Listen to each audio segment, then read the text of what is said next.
भगवान श्री कृष्ण कहते हैं, इन कर्मों के कारण आती है गरीबी और दुख। नमस्कार दोस्तों, स्वागत है आपका YouTube स्टोरी चैनल में। दोस्तों, भगवान श्री कृष्ण गीता में कहते हैं, मनुष्य अपने सुख और दुख के लिए स्वयं ही जिम्मेदार होता है। भगवान भले ही आपके भाग्य में धन और सुख लिखकर भेज दें, लेकिन आपके हर कर्म पर भगवान की नजर रहती है और आपके कर्मों के अनुसार ही आपके भाग्य का निर्माण होता है। तो आइए जानते हैं कैसे। इस बात का उदाहरण है भगवान कृष्ण के मित्र सुदामा।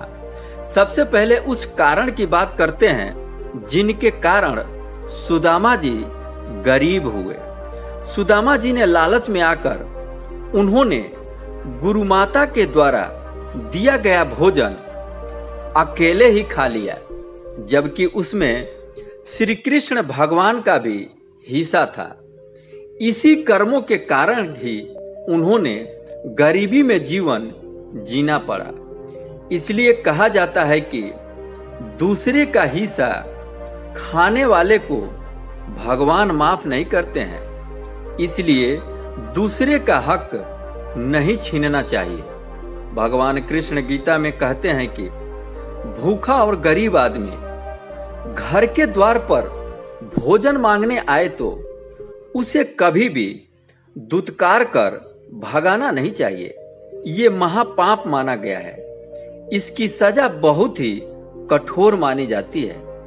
ऐसा करने वाले मनुष्य को जन्म जन्मांतर के गरीबी का मुंह देखना पड़ता है। ऐसे लोगों से माँ लक्ष्मी रूठ जाती है, जिससे उन्हें दुख गरीबी के जीवन में व्यतीत करना पड़ता है। तो कभी भी आपके द्वार पर आए हुए भूखे व्यक्ति को ना ठुकराए, ये कहकर कि तू तो हट्ठा कट्ठा कमा सकता है, क्यों भीख मांग रहा है, तू तो कमा कर खा भी सकता है। इससे आपको कोई मतलब नहीं है। आपको आपके द्वार पर आया है तो उसे आपको खुशी खुशी भोजन दे देना है। भगवान श्री कृष्ण कहते हैं, जिस घर में स्त्री जाति का सम्मान नहीं होता है, वहां दरिद्रता का निवास होता है। जो पुरुष अपनी पत्नी के साथ बुरा व्यवहार करते हैं, उनको हमेशा कटु वचन बोलते हैं और मारा पीटा करते हैं, उन घरों में लक्ष्मी अधिक समय तक नहीं रहती है।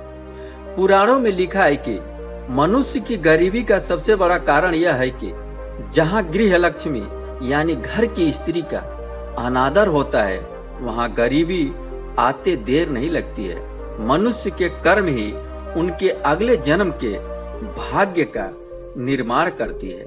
आपका जीवन सुख में व्यतीत होगा या कष्ट में व्यतीत होगा, जैसा आप करेंगे वैसा ही पाएंगे।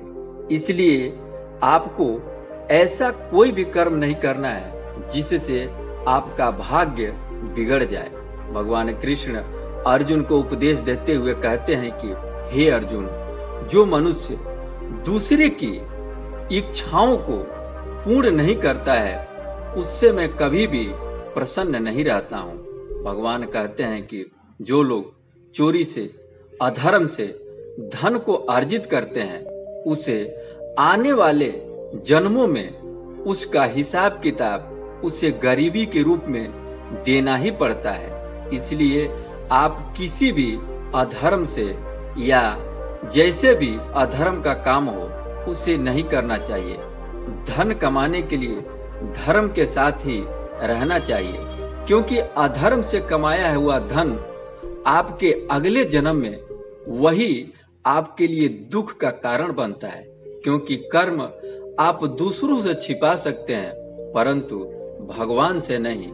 इसलिए अपने कर्म को सुधारिए, आपका जीवन सुधर जाएगा।